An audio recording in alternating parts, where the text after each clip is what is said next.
Hey everybody, no more Friday Night Live. Now we're coming on Wednesday. Afternoon live. No, we're just going to call it Rock History Music Live. I think we're just going to call it. And one of the plans that Shannon suggested, we're going to go on each channel. We're probably going to go on Rock History Book, which was always meant to be a Today in History channel. We're going to go on that on a regular basis and do some good Today in History stuff. I think that's probably what we always wanted to do, like I said before.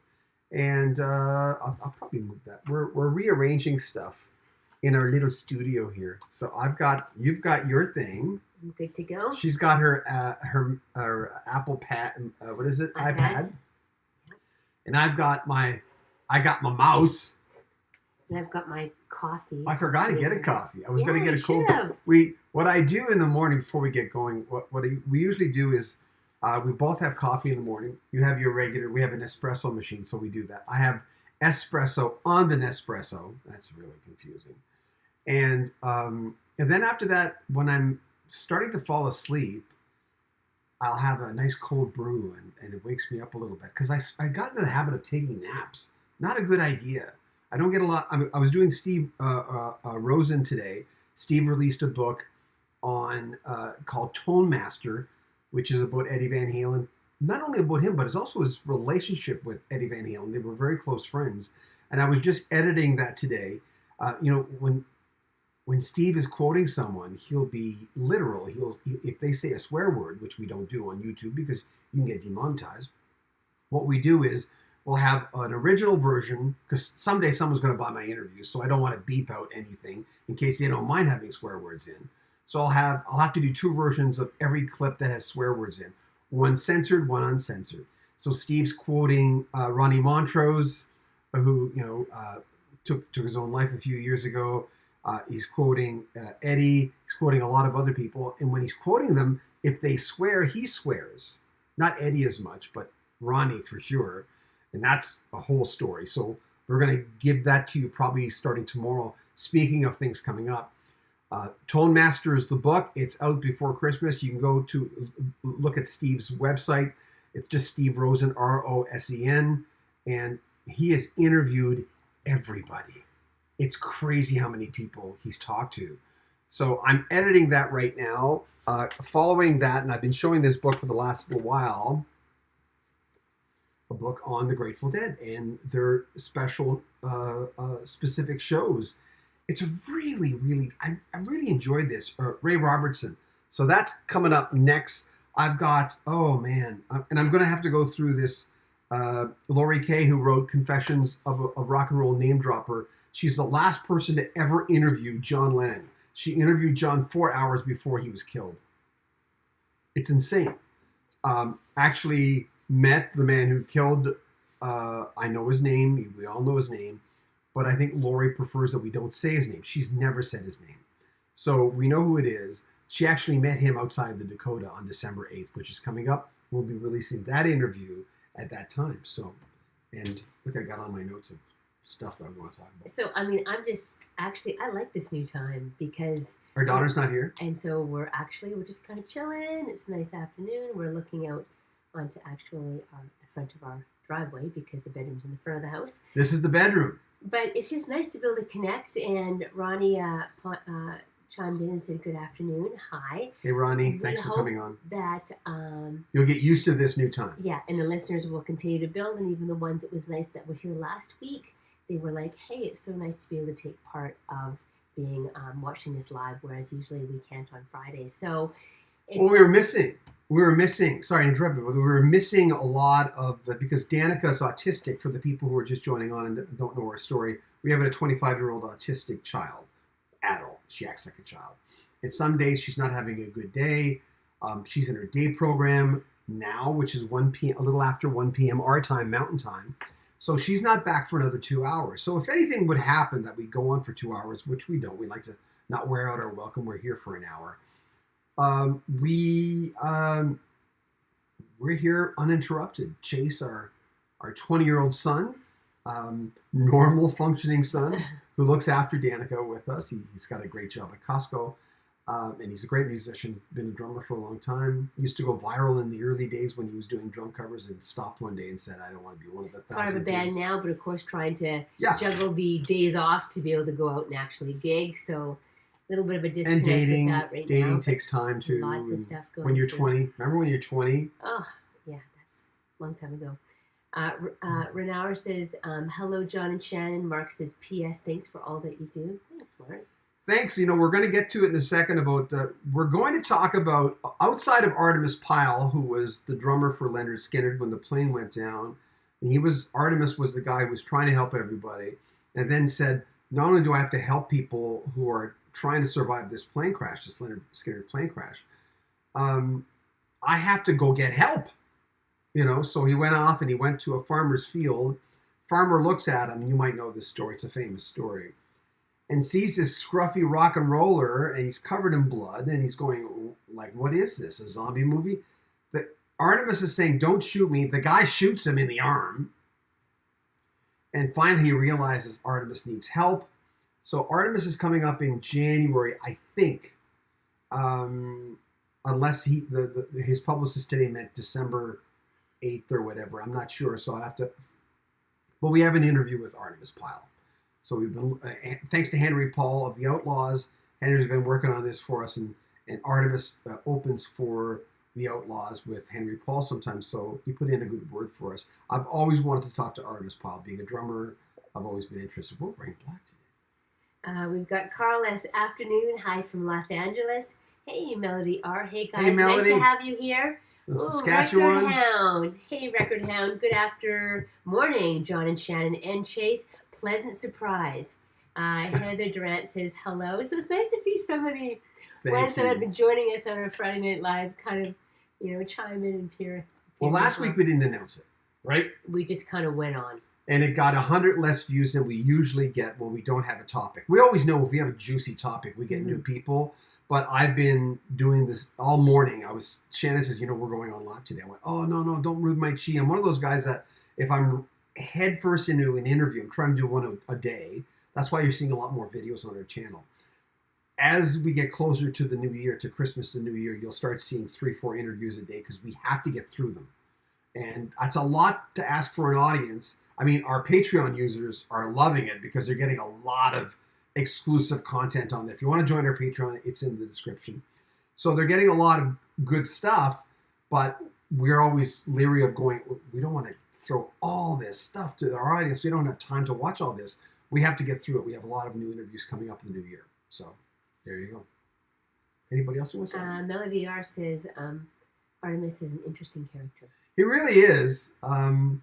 It's got a lot of things, quite a history, but he seems like a cool guy, and I'm interested in talking to him. So, as I mentioned, Lori Kay, who wrote the book on John Lennon because she was the last person to ever interview John Lennon. We have her in the can. We've done the interview. I think over an hour and a half I talked to her. And just a wonderful lady, but the last person to ever interview John Lennon, she did it for RKO Radio 4 hours before John was shot. And she actually, when she left the Dakota, she actually saw the person, we're not going to say his name, who killed John Lennon. We've got Dave Mason. I just talked to him a few days ago from Traffic. Dave's a great interview. He's just a no-bull kind of guy, and I like that. Talked about his experience with Fleetwood Mac. Talked about Steve Winwood. He said he has a complicated past with Steve Winwood. So we got that. Steve Rosen, as I mentioned. Producer Val Garay, just talked to him for about an hour about all the people he played with, he engineered and produced. We talked about Joni, we talked about Linda Ronstadt a lot, and Andrew Gold, James Taylor, and a lot of other people. Roger Earl, who's the only remaining member left in Foghat. I had a long interview with him. He had a lot of technical problems, but finally I went downstairs. Remember, I went downstairs and I said, Shannon, I'm losing internet. I don't know why. And Brian Bassett, who's in Foghat now. Brian was also in Wild Cherry. Played that funky music. That was his riff in the beginning. That he did that. So we talked about Wild Cherry and we talked about Foghat. And speaking of Foghat, Savoy Brown, we've got Pat DeSalvo of Savoy Brown. We talked to him about that band still going without important members, of course. Got any other ones? Pookie Martinez. Hey, Hey. Pookie. Killing Joke guitar suddenly passed on, influenced by the Damned, Life Goes On, The Replacements, and Nirvana. Yeah, right now, unless it's with us now, the reason I haven't doing a lot of music news is because I've said it before. We did 30 interviews in 40 days. It was insane because everyone's selling product at Christmas. We understand that. I don't blame you. This is the time to sell it. But we've got to honor these people. I have to get on here and just plow through these interviews. Like Shannon says, I haven't seen you all day. Like I've been up here with this MacBook that we're using to broadcast, just editing like insane. And you even had to. There's some artists that want to actually come and be interviewed. And you've had to kind of say, look, and I'm sorry, but I'm kind of playing catch up. First time. It's been so busy, so he wants to sort of just make sure he values and gets out the interviews to those that he's already spoken with. So. First time I ever did it. I've never had to do that. I mean, sometimes I'll say no because I'll go, I'm not going to get a lot of value out of this, and they're not going to get a lot of value out of it. If we, our vein, we realize is rock. It's not pop as much unless it's a really big pop artist. And like we've got Shannon and George coming up for Boy Meets Girl, two of our favorites. We talked, don't sneeze, John, don't sneeze, don't sneeze. Don't sneeze. I have these sneezing fits. And I'll talk, I'll sneeze, and then I won't be able to talk But he'll sneeze like 50 times. Yeah. It's just one of those things. I get a chill. Mark says, I am Canadian living in Saigon, Vietnam. And Mark Williams, nice to have you here, Mark. Record Hound, ironically just watched a Savoy Brown LP this morning, A Step Further. Hey, cool. For our Canadian friend, we have a channel that we're starting to populate, which is Rocky Street Canada. Because of, do I have it around? Finally, one of the pieces of news we wanted to give, because some people are giving us donations, it's great. We've hired a gentleman who's editing some of our videos, and it started on this 350 interviews on this little, because they're MP3s, so that's why they fit on this. MP3s don't take up a lot of space. But because we're a video channel, we need to put BG, something on it while you're listening to the interview. So usually it's album covers because we're so afraid of copyright because now people are saying, you can't use that picture, that's mine. I'm going, oh, I'm sorry. It doesn't say it's, someone took it, I understand. So now we're putting up album covers and they're just moving around a little bit and they're not copyrighted because the record company lets us do this. So thanks to your donations, and please, if you can donate. There's a PayPal link at the very top of our and that's what's enabling us to finally get to 350 interviews that were on Reel to Reel that were done. So thanks to donations from folks who went on PayPal and made a donation, we can hire someone to help us. Paulo says, I'm taking that's KSS. Final show Saturday. You believe it, John? Oh, no. Paul Stanley's had a lot of health problems. Of course, I saw the picture of him in the hospital. I don't know. I think at least KISS have two of the main members left. One of the things I almost thought of talking about today, Shannon came up with it. She said, why don't we talk about bands that are not really bands? And I thought, yeah, maybe we'll do that next week. Like Foreigner's not Foreigner anymore. Trooper, the Canadian band, they're not Trooper. April Wine has one original, not even original member, Brian Greenway. He joined in the mid-70s after 76, 77. Miles Goodwin's long gone. They're still calling it April Wine. April Wine's my favorite Canadian band, so I have a problem with that. Someone asked me about Geddy Lee and Alex Lifeson the other day. Could they do it? Well, it's almost sacrilegious, but it's true to say that Geddy Lee was not an original member of Rush. Oh God, what's wrong with my brain? I just did a thing on him. It'll come to me. The original drummer, John, he played on the first album, and then he was replaced, and he had medical problems anyway, and he's long dead. John Rutsey, thank you. And could they go out and do something? Well, yeah, it's Alex Lifeson and Geddy Lee. I think they can do whatever the hell they want, even though some people don't want them to do anything, but they will not call it Rush. And I think they will do something because they've been hinting at it like crazy. I asked Terry Brown, the producer of their biggest albums. He says something's happening next year for the 50th anniversary of their first album. They're going to do something. So there. Record House says great Canadian records are still out there. Mm-hmm. Oh man, Okay. I'm surprised sometimes I'll go to Value Village and pick up a Canadian album. I haven't in a while because I haven't seen it in good condition because I have a lot. But I'll see something and I'll go, oh man, this must be worth a lot of money. It's a rare Canadian album. And I look it up on eBay and I don't buy them because I want to sell them because have I ever sold a record? I don't know if I have. But I'll always go, it feels good that it's probably worth nothing. Like a normal price of an album. XOXXO Bob. Good afternoon, John and Shannon from Florida again. Hi, Hey. Bob. Thanks for being here. Never been to Florida. Melody R says, Warner Brothers said they dropped their claim against me. It was screen recording and I happened to have Heart Full of Soul in the background and they had a claim against me. So they dropped it? Yeah, with stuff like that, I think certain people, unless it's the Eagles, they won't let you off with anything. We have a friend, Troy, who, Shannon was in one of his videos. She played not the femme fatale, but you played the ex-girlfriend. That was a lot of fun. And I did the video for him. And he got a copyright strike for doing an Eagles song. I think it was Take It Easy. And I told him, don't ever cover the Eagles. Never. That's their toy. I don't agree with what they're doing, but it's their toy. And it's Don Henley. And you can't cover them. So there you go. I'm going to talk about some other people. Who else do I have? Like I said, Roger Earl, the only original member of Foghat, with Brian Bassett, who's been with them for quite a long time, was in Wild Cherry. He's in Foghat now. Ray Robertson, like I mentioned a while ago, who wrote this book on the Grateful Dead, some of their best shows. Great book. I really enjoyed it. I don't even like the Grateful Dead. I enjoyed the book. Sylvia Tyson, Ian and Sylvia, got hurt. She's a phoner. I did an interview with her, and my thing didn't record. Oh, but it they were so nice about it. You redid it. I said, great. Can I talk to you again? And at the end of the interview, she said, did you get everything you wanted? She was so sweet. She's still beautiful. Guy Allison, who's played with everybody. He had some great 80s bands that should have been big. John Dennison, not sure if I'm saying that right, but he's with Kansas now, plays with them. George and Shannon of Boy Meets Girl coming up. As I said, Artemis Pyle from the drummer who was with Leonard Skinner when that plane went down.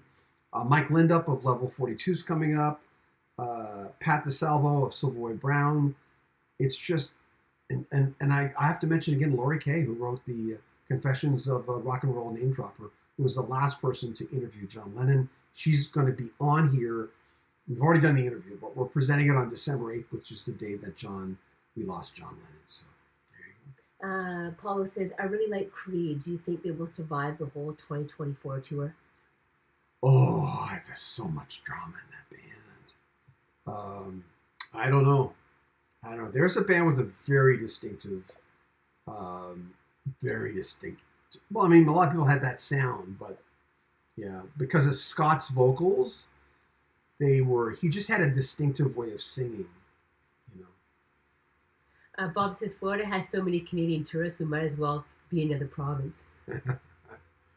A lot of snowbirds, yeah, go down to Florida.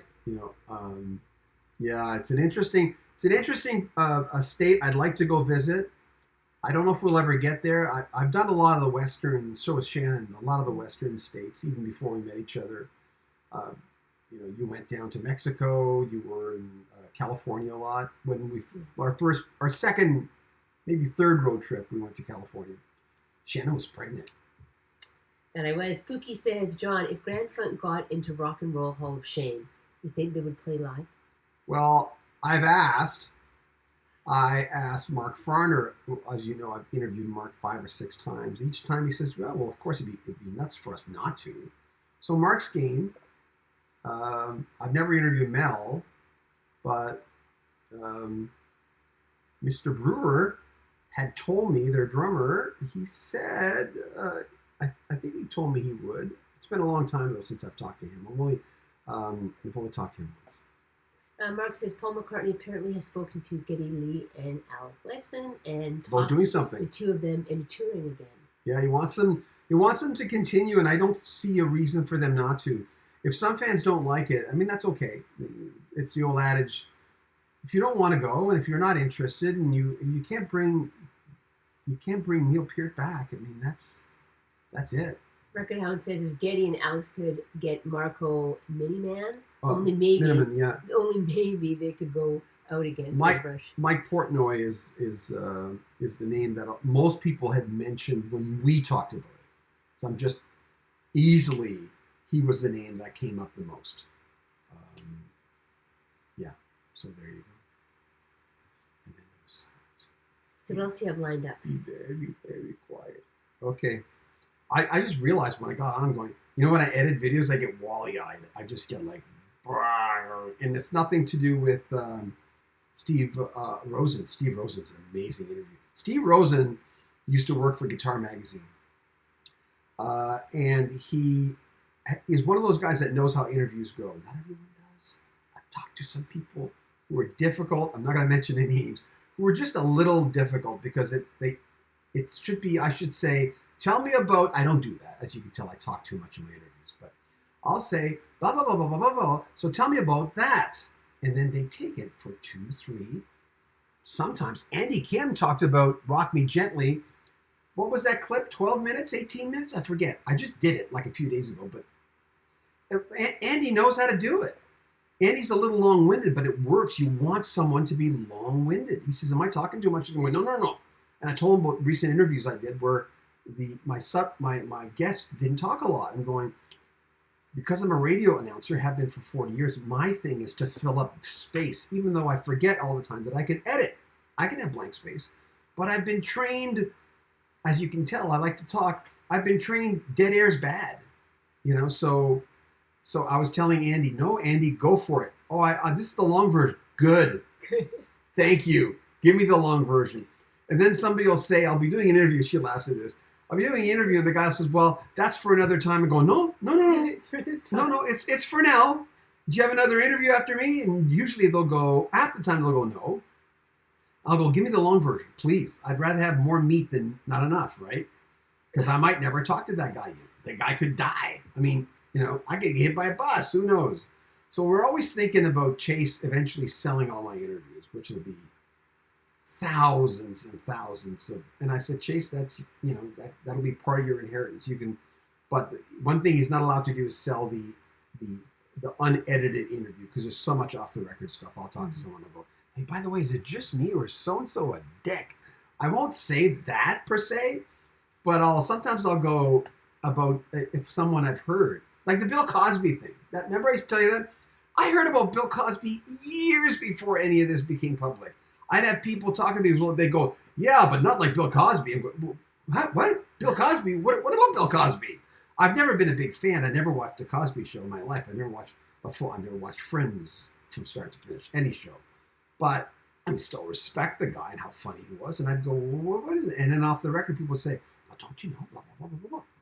So that happens a lot in my interviews. So Chase is never allowed to sell the entire interview unedited. He's only allowed to sell the pieces that eventually become airtime. And he knows where they are, and he'll do that. And a lot of times we erase the original version because if I say it's never going to see the light of day, it's not going to see the light of day. Bob says, what do you think about this horrible feud between Hall and Oates? I'm heartbroken seeing my blue-eyed soul duo fighting each other. What's your thoughts? A friend of mine was telling me last week, the first time he heard Blue Eyed Soul was concerning Hall & Oates. I'd heard it through other situations. I don't remember if it was that, because Hall & Oates, of course, what was it? I think I first heard them in 74, 75. We don't know enough about what's going on. We don't. Shannon was just asking, what's going on? I'm going, I don't know. Is he kind of under wraps still, really? Is he playing Hall & Oates songs? Is John Oates playing Hall & Oates songs he's not supposed to? Is he using the name as he's touring? Because he was touring. I don't know. I mean, obviously, it sounds pretty serious. It sounds like the end of the band. Caleb Koya told me something. Who played with Elton John, who left the Elton John band along with Kenny Passarelli, the bass player, and Roger Pope, the drummer. They left the Elton John band and played with Hall & Oates. The live album, their first live album, features that band. Caleb also played on, I think, the first Daryl Hall solo album. And it didn't sell very well, even though it was a fantastic record. And Daryl Hall told Caleb Quay that no one wants Daryl Hall records. They all want Hall & Oates. So I don't know. I'm not, people make fun of John Oates. I don't make fun of John Oates. I mean, it's like making fun of Art Garfunkel. Art Garfunkel maybe not. There wouldn't be Simon and Garfunkel. Art Garfunkel was a huge part of that, vocally, as Simon Garfunkel. Bob chimes in and says Oates wants to do a tour using their material. Oh yeah. I mean, he wasn't the lead singer. He did sing, of course he sang, but the main singer was Daryl Hall in that band. So. Hey John, any interviews coming? Oh, Klaatu. I've got all 3 members. I'm waiting for Frank Davies. Oh, that's coming up in December. I forgot to say. Frank is a record executive. Frank was part of that whole Klaatu thing going up. I interviewed, the only guy who wouldn't come on camera was John Woloschuk. John was a big part of that. D. Long, Terry Draper, all 3 guys. I interviewed Terry Brown, the Rush producer who produced those first 3 albums, if I remember correctly. But I wanted Frank Davies because he was a big part of that mythology. And I mean, I asked Terry Draper, Terry Brown, why didn't you guys stop that? Everyone thought they were the Beatles. Why didn't nip that in the bud? But that's good publicity. I never thought they sounded like the Beatles, ever. But I could see they were, because I told Terry Brown, I said, come on, that production, that's all Beatles stuff. And I asked Terry Brown, again, Rush's producer as well, Max Webster, did you ever meet any of the Beatles and talked about this? And he says, not on this context. So Frank Davies is the last guy. I've been holding on to those 3 interviews for 2-3 years now. And I've always felt like I'm not quite ready to do the Klaatu thing. It's not as special, but it is. But we've got D. Long, Terry Draper on camera. We'll have Frank Davies on camera. Terry Brown's on camera. That series is playing right now. So that's what we need to finish that. So I've got them all 3. I know where they are. They're all in the can. They're all edited. Terry Brown is. Wait for Frank Davies. So there you go. Fraser J. Hey, Fraser. Hey, guys. It's Friday night on a Wednesday. You bet. Ha. Hope you guys are well. We are. Friday night on a Wednesday. Right? Hope you're well, too. Christopher chimed in. Apparently, John Oates attempted to share a part of his publishing rights to a publishing firm, apparently without informing Daryl Hall. Ooh, so that is what. Thank you for the info. I haven't really looked into it, I have to admit. I mean, I loved Hall & Oates. Forget that album they released from 79 or 80. It was a great pop record, but it just didn't miss. It's before they became really big. I'm trying to think of the name of the album. But I remember buying it and thinking, man, they almost got it. They almost got this pop thing going on, but it was almost too poppy or something. I'll have to look it up. I'll tell you what the album is. So any more comments? Manny Nunez says, good evening, guys. Hi. Paulo just looking says, up an album. Frank Marino is a must interview. You can do it, John. I asked him for an interview. He put me on his mailing list. So and restraining order. There you go. So then I emailed him again and got nothing. So and then later on I said to people, hey, oh here it is.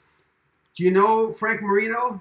You know, my friends were big Mahogany Rush fans, and we used to have arguments where people say Rush and Mahogany Rush are not the same band. Hello. Here we go. I'll look up that album. I remember going, this album, I remember thinking, Ecstatic. The one, Blue? Yeah. I bought that album, I think it was 79 or 80. I remember thinking, they're almost there. It's 79. Recorded in 79, released in late 79. I just kept thinking, I know what they're trying to do. And then, of course, then they became the biggest duo in Billboard history, beating Simon and Garfunkel during their heyday in the mid-'80s. They, as a duo, they became the most charted singles or something. I was just getting into radio. I think I'd been in radio 2-3 years at that point. Long says, hi guys, have you ever considered doing an interview with one of the members of Jimmy Buffett's Coral Reefer Band? No, I sometimes when I interview band members, the interviews just don't do that well. I'm surprised with the Elton John band. That's with the exception of Davy Johnston. The videos don't. And I kept going. don't people watch my channel like Elton John? Elton John's my favorite artist of all time. But another favorite artist, Bruce Hornsby. I interviewed him twice, once in person, once on the phone, and those interviews didn't do very well. I was just very surprised about because I don't know, why don't the watchers of our channel like? Well, they don't. They don't make excuses. You don't have to. You're not interested. If you're not interested, you're not interested. Or else I didn't position them right. But certain artists don't do well. I mean, I'm sure if I had Elton John on here, he would do incredibly well. Elton, please come on our channel. Or Bernie Taupin. Bernie was selling his book. I was just too busy to even reach out. I've reached out to Geddy Lee's people, Harper Collins, but they 3 times now. They never got back to me. Bob says, I understand Daryl Hall because selling publishing rights your song can wind up being an Oscar Mayer hot dog jingle. Oh, yeah. You never know what it's going to be used for. A salacious scene in a movie where you're not, it's a scene maybe you cover your eyes. You just. During, I mean, and then all of a sudden there's your music being the soundtrack for Oochie Coochie. Melody says, next summer there is a cornstalk in Tabor, Alberta with all the great Canadian rock bands. Oh, who's coming? Yeah, I wasn't sure about that myself. As long as it's the band, like, I mean, people know how much I love Miles Goodwin and I love April Wine, but I would never, and nothing against Brian Greenway. He was one of the nicest guys I've ever interviewed in my life. Brian's the guy who gave me tickets to the show that night. He asked me. No, none of the other guys asked. They probably assumed I would ask. And that's the last time I saw April Wine. It was April with Jerry Mercer, their drummer. It was their second drummer after Mr. Henman. Jim Clench, who passed away a few years ago. Brian Greenway and Miles Goodwin. They signed all my albums. That's the last time I saw April Wine. After that, it was just. Fraser J says, Private Eyes and H2O are my classic albums. Gutted to hear that they've had a falling out. They're great. You know, I was listening to, I don't know if it was Private Eyes or H2O the other day, and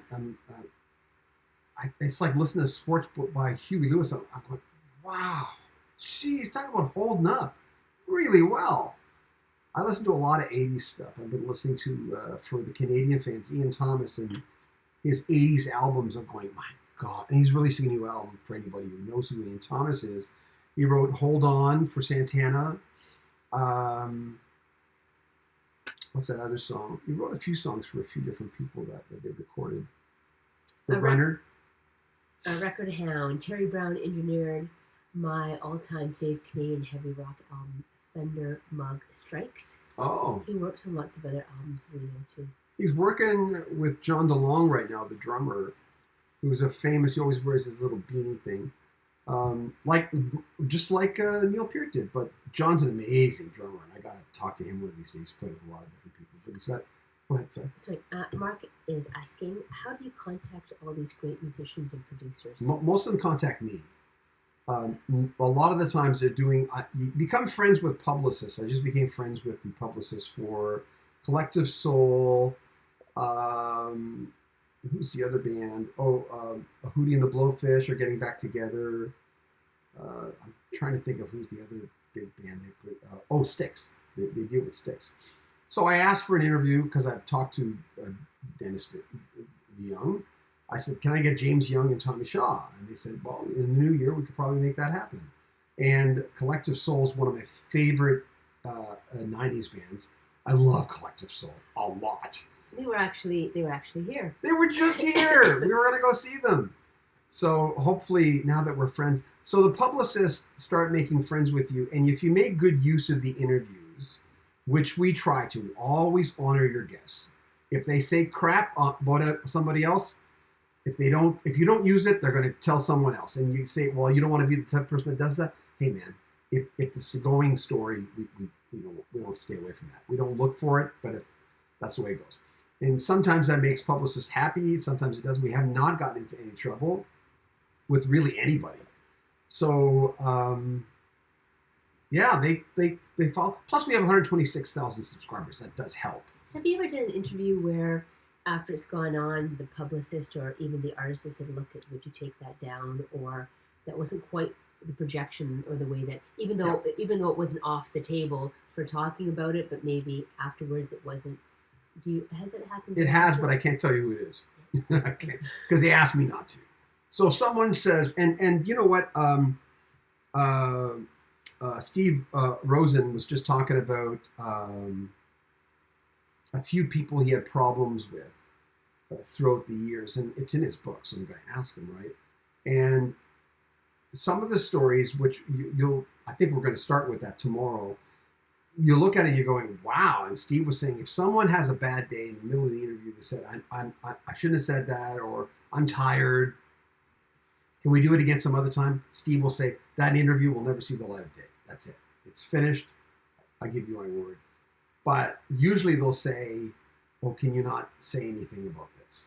And then you've got to give them your word, and your word's your word. So, yeah, maybe, I don't know. Ask me tomorrow, I'll say 12. I can think of about 6. Ask me the next day, I might say 3. My memory's weird that way, where because I'm kind of on, because I'm in editing mode right now. Yeah, so it happens. Joyce DeWitt is a great example because she didn't mind. They told me when I interviewed Joyce DeWitt from Three's Company in the studio, she was live. I remember giving her a big hug and going, my body's pressed against Joyce DeWitt right now. You know, Shannon's not jealous. She says, you're married, you're not dead. So anyway, it was not like that. But the bottom line is I had such a crush on Joyce DeWitt. I always did. She was always my favorite in that show. I love Joyce DeWitt. And she's coming into the studio to do a live interview with me. And the first thing the publicist says, don't mention John Ritter, who had just died. I'm going, okay. And that's the one time I broke the rules. And at the end of and I made her cry on the radio. And I've got the interview. Hey, the interview's on here. And thanks to your donations, and I'm serious, man, we couldn't, I would never be able to get around to doing these because I do so many of my own interviews. So thanks to your donations, we're able to hire a gentleman who's going through these, and we're going to, so not that I'm going for cash here, but it makes a difference when you donate. Link in the description to PayPal. They told me not to mention John Ritter. In the middle of the interview, I said, that must have been difficult when John passed away. And then there was a gap, and then, you know, she started crying. And I said live on the air, I'm paraphrasing, I don't really remember. I'd have to listen to it again. I said, I'm really sorry. I'm really sorry, but I had to ask you. She's, no, that's okay. And at the end of the interview, when she gave me another hug, she says, well, I knew you were going to ask. And how can you not ask? Your audience would be mad if you didn't ask. And I've used that line ever since she told me. Of course, you know, if you don't ask, hey, Trevor Rabin, will Yes ever get back together with you as a member? I know that's a stupid question. It'll never happen, but you got to ask. And I even told him that. It's strange. I told Trevor Rabin, if I don't ask you those silly questions, because he said it was a silly question. I said, yeah, but if I don't ask that, it's the difference between 1,000 hits and 10,000 hits. And he said, oh, I guess so. And then my interview of him asking him only got 1,000 hits. So it didn't make it. It ruined my argument completely. I only got 1,000 hits or something, maybe 2. Dave Smith says, will we see an Ian Thomas interview? Yeah, he's releasing an album. He was talking about doing the surround sound HD, like DVD, whatever that's called, when they release high definition versions, surround sound versions of albums. He made an announcement on his website, on his Facebook, that he's looking into it. I have, there you go again. There's 2 Ian Thomas interviews on here. And the one that we're getting chopped up, again, thanks to your donations, where Ian talks to Steve Burgess, used to be my best friend in the world. He was my best friend when I met Shannon. And then, of course, I met Shannon. He wasn't seeing me as often, but we're still friends. He gave me all his interviews one day. And in the beginning of the interview, I've said this before, Ian looks at Steve. Well, I don't know if he looks at him. It's an MP3 video, audio. He says, Brian Adams, he's derivative. He's stolen all my ideas. And it's really, really funny. When I was syndicating a radio show across Canada in the 80s, we had like 42 stations that picked everything but Toronto. We had every major city except Toronto. We had every middle market. We had them all across the country. We did really well. I was very proud of the show, even though I was too young to host a show of that magnitude, but it was my show. It would have done better if I had someone else host it. So the Doug Bennett interview, there's also 2 on here of Doug Bennett, of Doug and the Slugs, and the Ian Thomas videos. We always got asked to rebroadcast those because they were so popular and so funny. And Steve knew Doug Bennett of Doug and the Slugs. For anyone who doesn't know Doug and the Slugs, just look them up on your streaming software. They're an amazing band. They were kind of a party band, but Steve knew Doug Bennett really, really well because Steve had a border, I don't know what do you call it, where someone just lives. Steve's father was a minister. One day they got this redhead girl come in to live with them. Like and a billet sort of thing. Yeah, and they raised her, and I think, what was her name, Nancy? I forget, it's been so many years. I went to see Schindler's List with her, Doug Bennett's wife, and with Steve. And anyway, she ended up marrying Doug Bennett, who's dead now. But Doug and Steve knew each other really well, in other words. So they were very comfortable with each other, interviewing each other.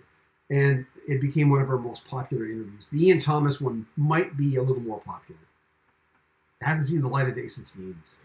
Pookie says Ted Templeton demos are getting pumped out on YouTube. Really? Apparently they were supposed to be released years ago on a compilation, but Van Halen and WB couldn't agree to any terms, so it was shelved. Are they on Ted Templeman's channel, or are they a WIA channel, Warner Brothers channel? I'm just kind of curious because I'd love to talk to Ted Templeman. His name came up an awful lot in the last little while, especially with Steve Rosen, because of course Steve and Eddie Van Halen were very close. There's a lot of stories in this book. It's called Tone Chaser. That you'll be surprised by some of the things. I mean, he opens the door one day and there's Valerie Bertinelli. Come on over.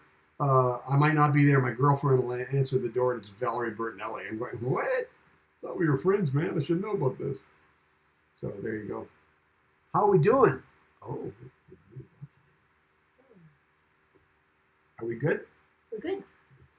Okay, so I'm going to go through these one more time.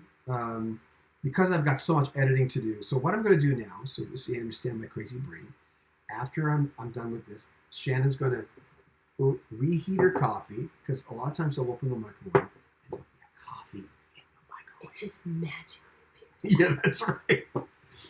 So I'll say, Shannon, do you want your coffee? 30 seconds. I'm going, okay, it's kind of small. I know my coffee. Okay, that's fine. So I'm going to go downstairs and make myself a cold brew, probably watch a Hallmark Hall of Fame movie. We're getting into those lately. Okay, everybody knows how it ends, but we still... Everyone knows everything about it. My friend Beverly Elliott, I used to watch her. Beverly was and I've said this before on the channel, Beverly is the redhead who plays someone's aunt a lot on the Hallmark Hall of Fame. You've seen her. Look up Beverly Elliott. Look at her face and you'll go, oh, I know her. And she was also in Once Upon a Time, that series. She played Grandma on that series. But Neil Thompson is a good friend of mine. Neil used to be her guitar player. So Neil would say, why don't you come to Granville Island and see Beverly play after your shift? And I'd get off at midnight because that was my shift. So I'd go and watch them and I'd hang out. We'd hang out together, and I've always liked Beverly. She's just probably one of the nicest people I've ever interviewed. But I got to know her a little bit. Diane quickly says, greetings from Colorado. Loving Hey. the new time and day, especially since we're on the same time zone. Yes, we are. I always look forward to this. Curious, have you ever interviewed anyone from Fleetwood Mac? No, well, Dave Mason a few days ago, but he's not Fleetwood Mac. When Christine was still with the band, Lindsey Buckingham had left and Stevie Nicks had left. And Becky Bramlett replaced them. Billy Burnett played guitar. Dave Mason played guitar.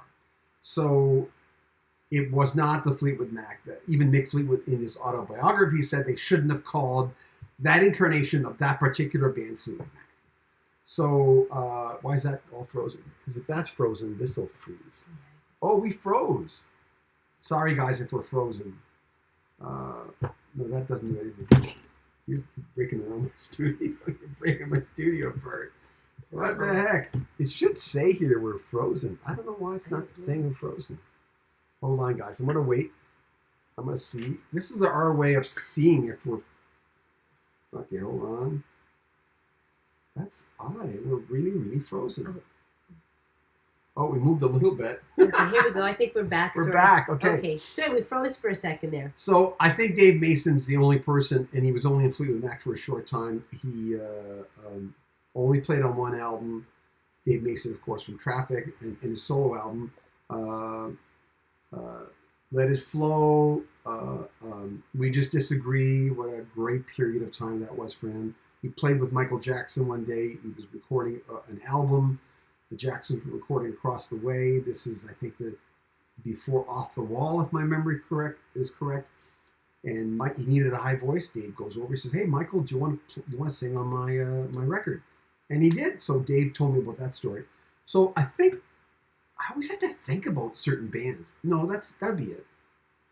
That'd be it. Yeah, it would only be Dave Mason, who was a peripheral version member, but still, at that time, at least an official member.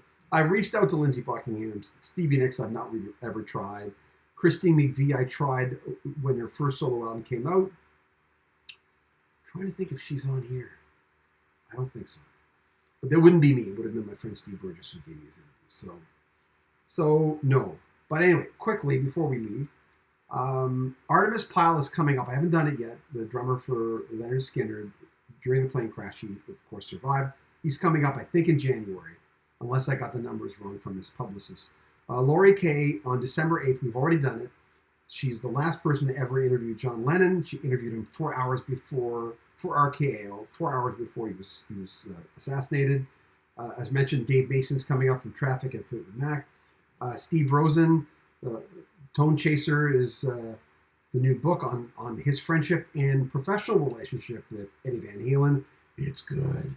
Val Garay, famous producer. We talk a lot about Linda Ronstadt and James Taylor and the immediate family, all those guys. Danny Korchmar, Russ Kunkel, all those guys.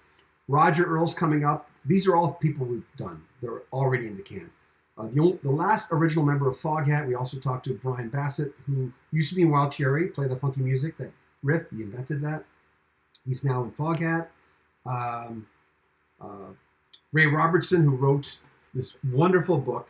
It's interesting how I can read a book on a band I don't care about, Grateful Dead, and care about the Grateful Dead. It's a great book. Well said. You know? So that's the sign. You know, sometimes we'd say on the radio cliche things. The last 40 years, I'd say things like, this is the Elton John song that even people who hate Elton John like. Like I said about Madonna, Lift to Tell. I used to say, Lift to Tell, what was it, Open Your Heart? That one that starts, ooh, ah, whatever. That's another song. If you don't like that, it doesn't matter if you hate Madonna. Those are great songs. Sylvia Tyson, Ian and Sylvia, we've got that in the can. Guy Allison, we're going to talk about some bands that he did in the 80s that should have been huge, but were not.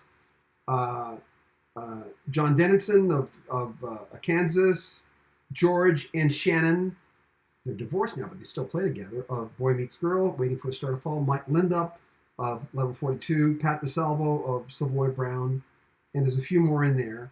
I don't know where, there's one more we're going to mention. Doesn't matter. It'll come to you. Klaatu, all the Klaatu boys. We're waiting for Frank Davies, who was the record exec guy who spearheaded a lot of that. We've talked to Terry Brown, Rush's producer, who produced the first 3 Klaatu albums. John Woloschuk, we've got in the can. Terry Draper and D-Long. We've got all the Klaatu guys. That's coming up. Also, the Stampeders. For people who remember Sweet City Woman, it was a hit in the U.S. Hit the Road Jack was a hit in the U.S. Minor hit. We've got the Stampeders coming up. 2 of the 3 members. And Rich Dodson's the only guy we don't have. I've tried, but he's hard to get. So there you go. Do.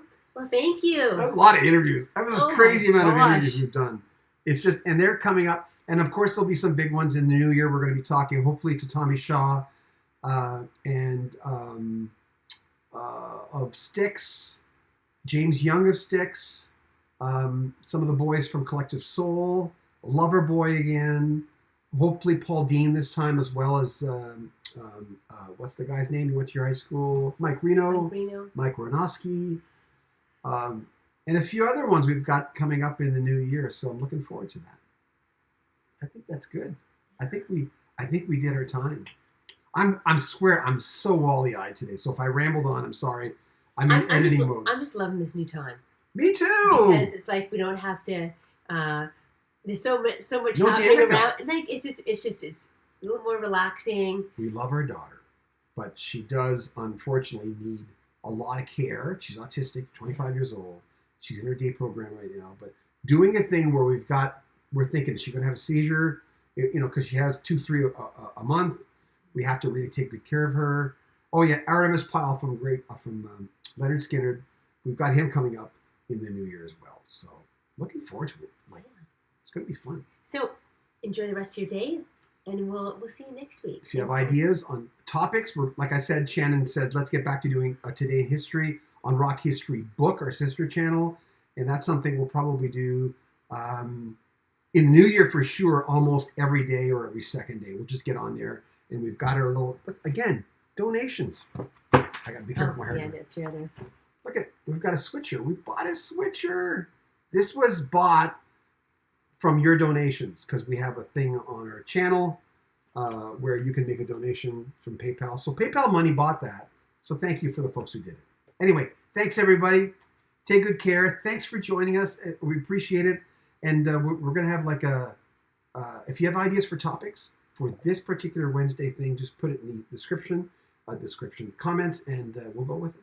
Great. Love you guys. Take good care. Bye. Bye.